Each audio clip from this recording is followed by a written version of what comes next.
వ్యసనాల కోసం వరుస చోరీలకు పాల్పడుతున్న అంతరాష్ట్ర గజ దొంగ కరక రాజాబాబును తిరుపతి జిల్లా పోలీసులు అరెస్టు చేశారు. నిందితుడి వద్ద నుంచి 14.87 లక్షల రూపాయల విలువైన 64 గ్రాముల బంగారం, 3.4 కిలోల వెండి ఆభరణాలు స్వాధీనం చేసుకున్నారు.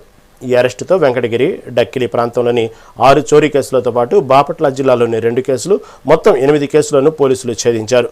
ప్రత్యేక బృందాన్ని అభినందించిన ఎస్పీఎల్ సుబ్బరాయుడు ప్రజలు ఎల్హెచ్ఎంఎస్ సేవలను వినియోగించుకోవాలని సూచించారు. ఇటీవల నాయుడుపేట పోలీస్ సబ్ డివిజన్లోని వెంకటగిరి సర్కిల్ ప్రాంతంలో జరిగిన ఇంటి దొంగతనాల గురించి ఒక update.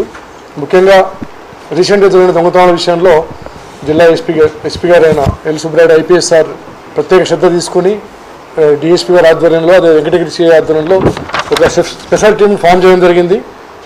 Basing on technical evidence, తర్వాత సమాచారం సేకరించి ఉన్న క్లూస్ ఆధారంగా రీసెంట్గా జరిగిన దొంగతనాలు, ఇళ్ల దొంగతనాల విషయంలో ఈ కరక రాజబాబు అని ఒక అనకాపల్లి జిల్లా చెందిన ఇతని పైన దాదాపు రాష్ట్ర వ్యాప్తంగా కాకుండా తెలంగాణ రాష్ట్రంలో కూడా కేసులు ఉన్నాయి. 90 కేసులు ఉన్నాయి. దాదాపు 15 కేసుల్లో ఇతను గతంలో జరిగిన కేసులో శిక్ష గురి కాబడినాడు. అంటే కన్విక్టెడ్ ప్రిజనర్ అనమాట. ఆల్రెడీ సస్పెక్ట్ షీట్ కూడా ఉంది. ముఖ్యంగా ఇతను ఇళ్లలో దొంగతనాలు చేస్తాడు. అదేవిధంగా రైళ్లలో ఒక ప్యాసింజర్గా ప్రయాణం చేస్తూ బ్యాగులు లిఫ్ట్ చేయడం కానీ, బ్యాగులు ఏమైనా తీసుకోవడం కానీ, టెంపుల్స్లో హుండీలో కానీ దొంగతనాలు చేయడం ఇతని హాబీ. అంటే ట్రైన్లో వెళ్ళడం, ట్రైన్లో దిగడం, ఎక్కడ అవకాశం ఉంటే అక్కడ దొంగతనం చేయడం, మళ్ళీ వెళ్ళిపోవడం.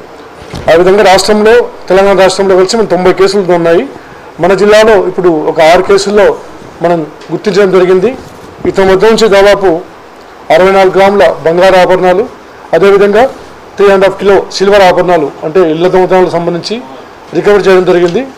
దీని వాల్యూ వచ్చేసి 14.87 lakhs, అంటే దాదాపు 15 లక్షల రూపాయలు విలువ చేసే బంగారు ఆభరణాలు